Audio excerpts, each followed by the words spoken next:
concluding session of the conference. My name is Himanshu and I teach at JNU. This is a panel discussion which is organized jointly with CSH, the Center for Social Sciences and Humanities, where we had a dinner yesterday. And the panel discussion that we are going to have, the policy panel that we are going to have today, is on a topic which is extremely relevant in the current context. We are having a debate on the GST in the Parliament. That's one of the big issues that is being discussed.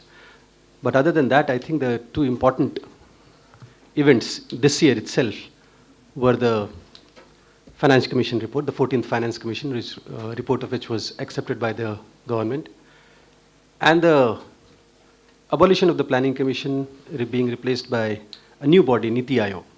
And I think these have an implication on the center-state relations.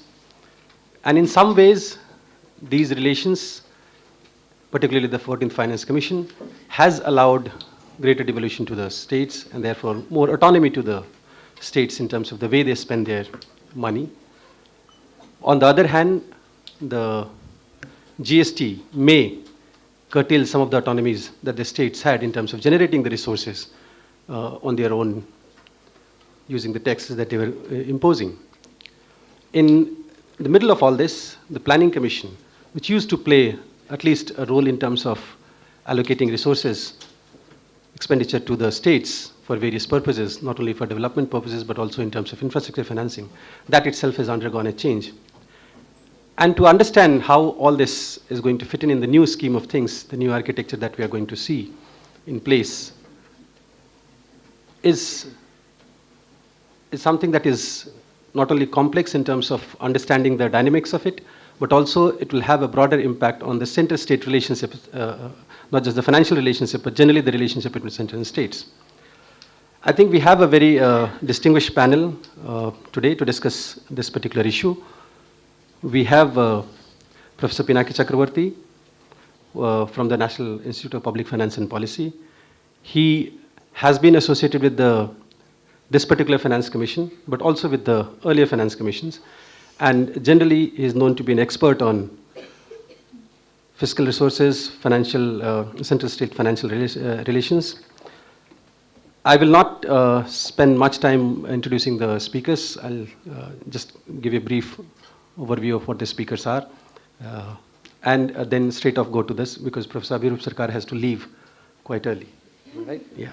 So let's cut down to the introduction part of it. We have Professor Abhirup Sarkar, who is not just the Vice Chairman of the West Bengal Industrial Development Corporation, he is also the Chairman of the State Finance Commission of West Bengal. And he has been associated with the Indian Statistical Institute for quite some time, the Kolkata Indian Statistical Institute. He is going to give the view of how the states are going to be impacted in general, but also in terms of what the State 14th Finance Commission award means to the states. We have Ms. Sindhusri Khullar, who is the CEO of Niti Aayog, and the Niti Aayog, which is now the body which has replaced the Planning Commission, has a very important role to play, not just as a think tank, but also in terms of the managing the center-state relations. How is that going to evolve is something that would be very interesting for us to know.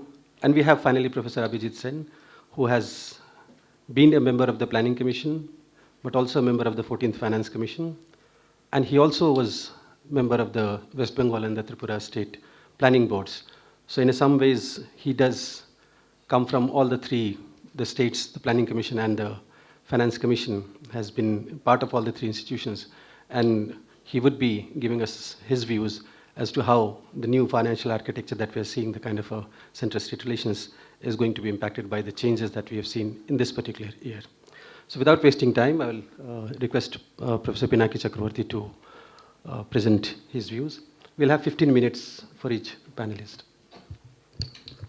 Thank you, Chair, and good afternoon, and thank you very much, Trideep, for inviting me and to ISI for this important conference and panel discussion. So I am asked to speak on the speak fast, so I have some advantage, some disadvantages as well. So what I'll do is I'll briefly talk about what Finance Commission did and what are its implications, and if it has done something, why it has done. And since I was the economic advisor, I have some understanding of what the Finance Commission has done and how it has evolved to the recommendation it has finally recommended. So I am, without going into the details, but I'll give a broad overview of what it has done, and then I'll briefly talk about some of the challenges that comes post 14th Finance Commission recommendation, as well as dismantling of the Planning Commission and having the new Niti Aayog, but I'll restrict myself on the mainly on the 14th Finance Commission recommendations. Now to start with, I think this is very important to understand that when we discuss about Finance Commission award, we keep comparing Finance Commission award of 14th with 13th or 13th with 12th, 12th with 11, and then we say we have lost or we have gained.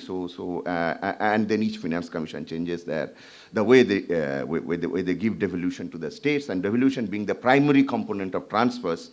Because Finance Commission gives very little grants, they give tax devolution to the states. So taxes of the center is shared between state and the center on the recommendation of the Finance Commission. So it is very important to understand why each Finance Commission make changes. I think changes are for three specific reasons. I think the first reason is the macroeconomic context, because Finance Commission in India is not a permanent body, so it comes, gives its recommendations, and then goes away, and it is appointed every 5 years. So each 5-year interval will give you a different macroeconomic context. Also, will give you a different evolving center-state financial relations. The dramatic changes that has happened in the last 1 year was probably nobody understood would happen 2 years back. So evolving center-state financial relation is an important aspect. Evolving fiscal position of union and states, and then given all these three, what is the demand on union and state resources? That Finance Commission assesses and gives its recommendation. So when it comes to the 14th Finance Commission, if we look at, if we look at four important issues became very important in front of the 14th Finance Commission, and it has implication on what we are discussing today. To put those issues in perspective, I'll just briefly mention about them. I think there was a unanimous view among the states, even at the central level. There was a proliferation of centrally sponsored schemes and increase in the share of conditional transfers. States have said that there is one-size-fits-all centrally sponsored schemes are a problem for us. We are losing our fiscal autonomy. Our resources are getting tied to these schemes. Once the schemes is over, their responsibility and the financial implication comes on the state budget, so it should be reduced. That was something all the states have said, and there was complete unanimity among the states when Finance Commission discussed these issues with the states. Then they also have discussed about one-size-fits-all FRBM, because we have a rule-based fiscal control now. States cannot borrow more than 3% of GSD, their state income. Central government cannot borrow more than 3% of the national GDP. So states have said that different states have different fiscal capacity, different states have different sustainable levels of debt, so why do you give us 3%? Give us flexibility to borrow more if I want to invest more. So that was another issue that the states have made. And they have emphasized that the CSS, the centrally sponsored scheme conditional grants, should be reduced or rationalized, and demanded flexibility in the FRBM framework. Now, if we look at the center's position vis-a-vis that, central government has argued for keeping the vertical transfer that was recommended by the 13th Finance Commission, which was 32% of the central divisible pool of taxes. 32% of the taxes were going to the states. They said that it should be kept at that level because central government felt that there is a need to have conditional grants for reasons of vertical equity, reasons for externalities. So, and center's fiscal position is weak. So if we increase these transfers further, so center would have serious problem with regard to adhering to the FRBM Act, which anyway they are not doing, but still, they have said that it will be difficult to adhere to the FRBM Act. They have large revenue deficits, so it will lead to larger fiscal imbalances.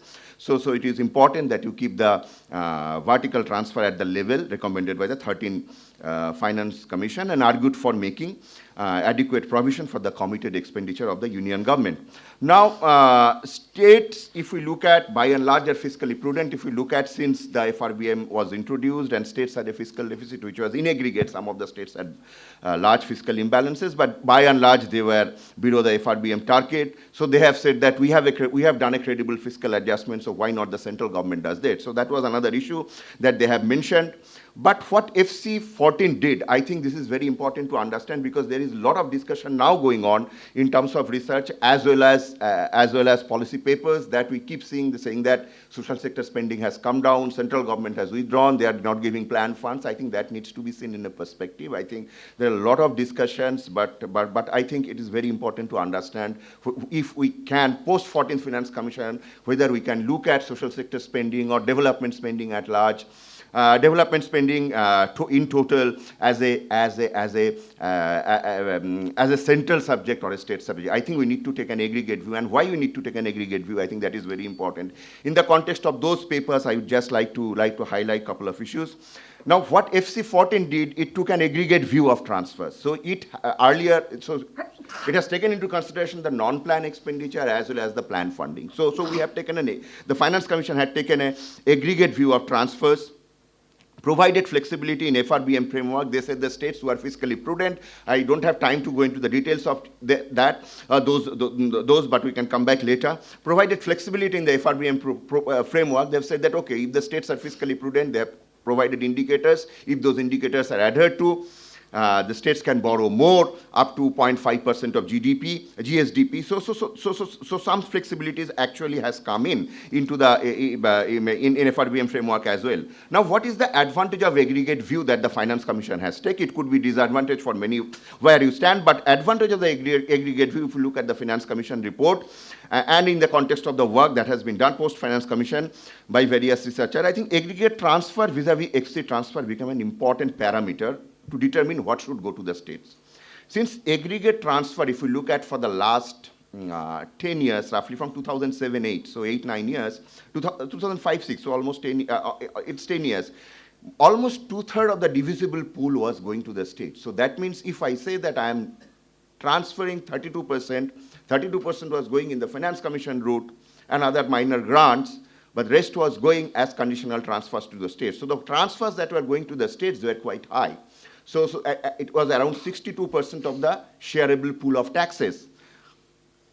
And then the Finance Commission took a position saying that since the aggregate transfer is already 2/3 of the total transfer, 2/3 of the divisible pool, so there is very little scope for increasing the overall transfer. So if we increase the 2/3 into 70% or 80% of the divisible pool, probably we will have a huge fiscal problem for the central government. So in our assessment of union finances, in the Finance Commission report, if we look at, we have kept the aggregate transfer context, because the resources are not limited. So there is a resource envelope, there is a hard budget constant at the central level. So overall resources kept constant, but the structure of resources have been changed. So when we say that it has become 32 to 42 states are going to get more money, I think that idea is quite not right. So the point is, one has to see how this restructuring has done. Finance Commission hasn't talked about how it has to be restructured, but they, in their assessment of the union finances, they have not said that since I am increasing the transfer to 42%, the overall transfer should increase by another 10 percentage points. So if you are 62%, it should go up to 72%. No, that was not the idea. Idea was that we need to give greater autonomy to the states in terms of having reduction of the conditional transfer and more autonomous fiscal space rather than fiscal independence, autonomous fiscal space to do their own program, own development spending decisions. That the tax devolution was increased to 42% of the divisible pool, keeping the overall transfer constant. So now the way this 42% increase was introduced in the budget by restructuring of grants, that also has an asymmetric impact across states, because some states depend more on grants, some states depend less on grants, depending on where they stand in terms of development. So those issues become important. And if we look at the 2015-16 budget, I think it is very important. I did some analysis state-wise. It's very indicative, because I'll just give an example of ICDS. I have looked at the data from particularly for this program, looked at the data from the Central Plan Fund Monitoring System. Up to November, if you look at, for a state like Bihar, I clearly remember the ICDS transfer is 513% higher than what Bihar has already budgeted. So there is a huge forecasting error, huge fiscal marksmanship issues there. And you see, overall, if we look at, I have looked at specific in the context of Bihar, I have looked at the transfer that has gone so far in terms of their budget estimate is already 70% of what they have budgeted. So we really do not know, actually, based on 2015-16 estimates of budget, it's very difficult to arrive at a conclusive evidence of who has gained or who has lost. These are indicative numbers. So if we look at the overall transfers, overall transfer being constant, now the 42% has been increased, the tax devolution has been increased to 42%, and then having around 15 to 17% of the divisible pool with the central government to carry out its own programs, where the Finance Commission had proposed that, well, since the states have said that there should be greater flexibility on central funding in terms of national scheme, the Finance Commission has proposed that for provision of funding for schemes which have national importance, which has huge positive externality considerations, the state and center should sit together, discuss, and then they should design those schemes having greater flexibility in designing those schemes. So center is left with a resource envelope around 17% of the divisible pool to do these programs. If they have to do more, that means that the central intervention will have to be at the level pre-14th Finance Commission. Center definitely would have to increase its transfer to the states. Given center's fiscal situation, I think it is very difficult to do because already the transfers going to the states in aggregate is too high. Now, in this context, when the states have 42% of the resources in its hand, in this context, can the center do a budget without reducing its transfer in some head or other? Where it has reduced and where it has not reduced, that's the question of debate. One can say that you should not have done X, a reduction in X, you should have done it in Y. That can be debated, but I don't think there is any scope for the central government to increase the resource envelope to the higher level and give further transfers to the states. And definitely I agree with the view that this has asymmetric impact which needs to be studied, which has not yet been studied. And there are huge forecasting issues in terms of the number transfers, in terms of grant that has gone to the states, that are budgeted in states. Now, other changes that has happened in the Finance Commission transfer is the issue of did not recognize the distinction between special and non-special category states. So it was earlier there, it is not now there. So non-special category states, special category states wish to get large plant grants. What would happen to them in terms, because their tax devolution is much less, grant used to be more, but with the 42%, they would be able to cover that or not is an issue that needs to be seen. Finance Commission also has done certain very different things. I think we have not discussed those. There is no concept of debt-stressed states to the finance. A lot of states have said that why there is no concept of debt relief in the Finance Commission report. Finance Commission in its assessment just like to do the final outcome in terms of what Finance Commission has made. If we look at because there is this issue of plan versus capital spending, I think in a Finance Commission's estimate, if we look at the 13th Finance Commission report, the assessment of union and state finances talks about a capital outlay in the 5-year period to around 4.5% of GDP. But in the case of 14th Finance Commission, the total estimated capital outlay, if the states are fiscally prudent and the center also comes back to its fiscal prudence by 2016-17 at 3% of GDP, that's their borrowing limit. The total implicit capital outlay assumed in the Finance Commission report is more than 6% of GDP.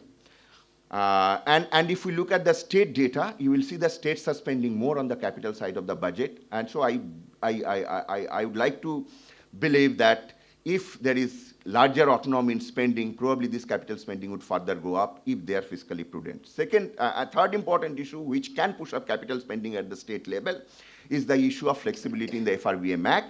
It has been said that if you keep your interest payment to revenue receipt ratio below 10%, and if you have a debt GDP ratio below 25%, you can borrow more, up to 0.5% of GSDP of that particular state. So in that case, if a state is fiscally prudent, can borrow more and can spend more. Now, as I said already, the budget estimates number of indicative number. The last point I would say is on GST. I think on GST, a lot of changes have happened. We really do not know what exactly is going to come, whether it will come in 2016. 17 budget, but the point here is Finance Commission has not proposed any revenue neutral rate as was proposed by the 12th Finance Commission. It was left to the import committee of the GST Council to decide. But Finance Commission did say about universal application of coverage. The Finance Commission said that you cannot have selective GST for this, GST for that, but the Finance Commission said that you should have they have taken a broad-based low-rate approach, but it was not explicitly mentioned in the report. The idea was that once you have a broad base for GST, without any distortions, you have a without any selective taxation of GST, then you will have a non-distortionary GST regime. So that was that, including petroleum products coming in. But post Finance Commission, and states were also talking about compensation for GST loss. The Finance Commission has proposed that you should give compensation to for the states 100% for first 3 years, and then 75% and then 50% in the second and third year. So for assured compensation for 5 years, Finance Commission has proposed through a formal arrangement, not just an assurance by the central government. But if we look Finance Commission's recommendation in the context of the bill that has been passed in Lok Sabha in May, and which is stuck in Rajya Sabha, that says that the states will be given compensation to the extent of 100%, to the extent of what Finance Commission has proposed. But I think the Select Committee has said that, well, the GST compensation will be 100% for 5 years. Second issue that is important to understand is that now the GST bill also has 1% tax on supply of goods. So it's not only sale. If the goods move from one part of the country to another part of the country, supply definition is not yet clear. So we do not know what does that mean, supply is sale or supply is something else. So in that case, what would happen is that there will be a huge cascading of taxes if the, cascading of taxes as well as tax exportation from the producing state to the consuming states, because you will not be able to give tax credit because there is 1% GST continues for. So that is something distortionary, and I think there is a huge issue there. And finally, I would like to re-emphasize, I think it is very important, since the states have larger untapped fiscal space, and if we look at the total social sector spending, since more than 70% of the total social sector spending, despite proliferation of CSS, is at the state level, I think it will be very enough. It will not be proper for us to assume that in the central funding for some of the grants for some of the social sector scheme has come down, and from there we try to conclude that there has been a reduction in the social sector expenditure. I think post 14th Finance Commission fiscal architecture, if we have to look at the development spending in India, I think we have to look at both center and states, and we have to wait for that, because we still do not have firm data on state budgets for 2015-16. Thank you. Thank you, Professor Chakravarty. May I now invite Ms. Kullar to present her views. Thank you very much. First of all, thank you very much for inviting me. And in many ways, I am the practitioner outsider to this kind of a group. So I will speak less on the normative or theoretical parts of it, and more from the point of view of what I have witnessed as the post-14th Finance Commission impact, or the budgets of 15-16 on the center and the states. Last year at this time, as I said to another group, it was for a number of us who were in the Planning Commission the best of times and the worst of times. It had been decided to replace the Planning Commission, but we were not yet certain as to what shape or form the new institution that was to replace it would take, what would be its functions, how would it relate itself to the political economy of the Union of States, and so on and so forth. Since the Planning Commission had been around for a long time, it was a familiar and a very comforting institution in many ways. But come February, March, and April 2015, 3 separate independent events came together, which impacted, in my view, both the center and the states at the same time. One was that the financial constraints on the union budget meant that the size of the union budget was much less than it was in 14-15. Second, the 14th Finance Commission recommendations were accepted, and despite the best efforts of all inside of government to explain, the widespread perception amongst the states was that they were supposed to get 10% more than they were getting in the last year of the 13th Finance Commission. And the third one was, of course, that the new institution that replaced Niti Aayog had come into being. It had held its first governing council meeting and was in the process of defining for itself how it was going to intersect with the center and amongst themselves to arrive at the new development agenda if they were to look at that. Now, after that, 15-16 in the first 6 months or 8 months of the financial year has been, to put it mildly, one of great confusion. The government accepted the Finance Commission recommendations, two main parts of it, which was the 32 to 42% devolution, the local body grants, and the revenue deficit grants. And whatever was defined as the apportionment across states started going to the states by June of this year. However, the fact that there was that 4 of their familiar categories under the plan budget had been discontinued, which is the normal central assistance, the special plan assistance, the special central assistance, and the other additional central assistance, and so on and so forth. All this formed part of the plan transfers to the states.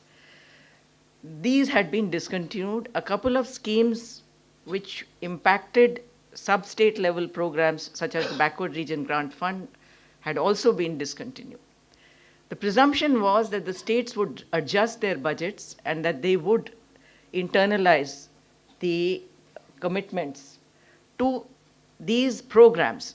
One is not talking about the amounts or the allocations, but the commitments that went or underlay each of these programs. Somehow that had not happened for some time.